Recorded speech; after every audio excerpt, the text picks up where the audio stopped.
할렐루야, 오늘도 좋은 아침입니다. 오늘 왜 성령님인가 라는 주제로 오늘은 네 번째 성령님의 유연함에 대해서 말씀을 나누도록 하겠습니다. 얘들아, 천국 가자. 오늘의 말씀의 주제는 뜻밖으로 인도하시는 성령입니다. 예수님은 제자들을 부르실 때 왜 부르시는지 구체적으로 설명하지 않으셨습니다. 안드레에겐 그냥 와 보라고 하셨습니다. 베드로에게, 빌립에게도 그냥 따르라고만 하셨습니다. 말씀을 비유로 풀어주실 때도 있지만 자세한 설명은 피하실 때가 더 많았습니다. 제자들은 예수님을 3년 동안이나 따라다녔지만 결국 예수님이 누구신지 이해하지 못했습니다. 십자가의 죽음과 부활의 커다란 충격을 받았지만 그 의미를 완전히 이해하지도 못했습니다. 예수님이 떠나신 뒤 약속하신 성령님은 마가의 다락방에 불의 혀처럼 임하셨습니다. 성령이 오시자 제자들은 변했습니다. 말이 바뀌고 생각이 바뀌고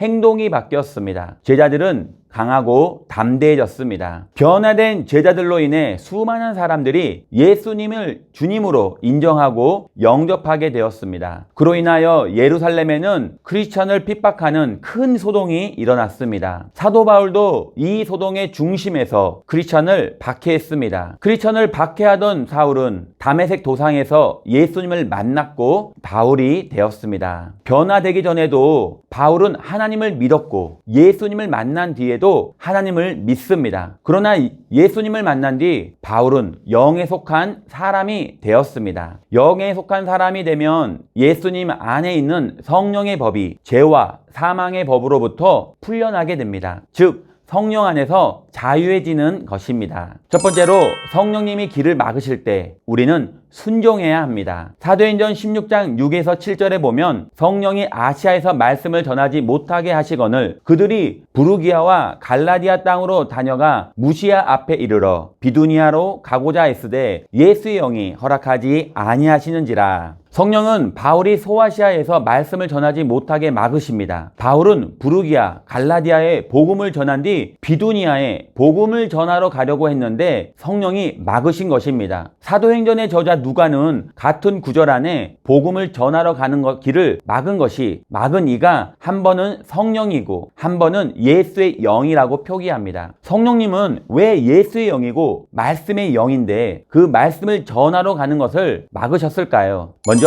바울은 자기 주장을 하지 않았습니다. 성령으로 변화된 바울은 불평하지 않았습니다. 목표가 생기면 저돌적으로 밀어붙이는 바울이었지만 성령의 방해에 불평하지 않았습니다. 애초에 세운 자신의 계획을 고집하던 바울은 깨달았습니다. 하나님이 열어주시지 않으면 안 열린다는 것입니다. 요한계시록 3장 7절 8절에 보면 빌라델비아 교회의 사자에게 편지하라. 거룩하고 진실하사 다윗의 열쇠를 가지시니 곧 열면 닫을 사람이 없고 닫으면 열 사람이 없는 그가 이르되 볼지어다 내가 내 앞에 열린 문을 두었으되 능히 닫을 사람이 없으리라. 예수님이 열고 또 예수님이 닫으십니다. 예수님은 예수의 영 성령을 통해 열고 닫았습니다. 바울은 문이 열리지 않는다고 주저앉지 않았습니다. 열릴 때까지 주저앉아 기다리지도 않았습니다. 40일 작정 기도하며 열어달라고 떼쓰지도 않았습니다. 하지만 성령님이 막으신 줄 알고 이것은 하나님의 뜻인 줄로 알았습니다. 바울은 비두니아로 갈 수 없게 되자 방향을 틀었습니다. 동쪽이 막히자 서쪽으로 방향을 바꾸었습니다. 신앙생활 하다 보면 이렇게 길이 막힐 때가 있습니다. 하나님이 일이라고 확신했는데 잘 풀리지 않습니까? 이럴 때 우리는 하나님께 길을 열어달라고 때를 쓰는 성도와 하나님의 뜻을 묻는 성도로 나뉘게 됩니다. 때를 쓰는 대표적인 사람은 야곱입니다. 나를 축복하지 않으면 한 발자국도 움직이지 않겠다고 천사와 힘겨루기를 했습니다. 얼마나 붙잡고 늘어졌는지 하나님은 그에게 내가 나와 겨루어 이겼다는 뜻으로 이스라엘이라고 이름을 주었습니다.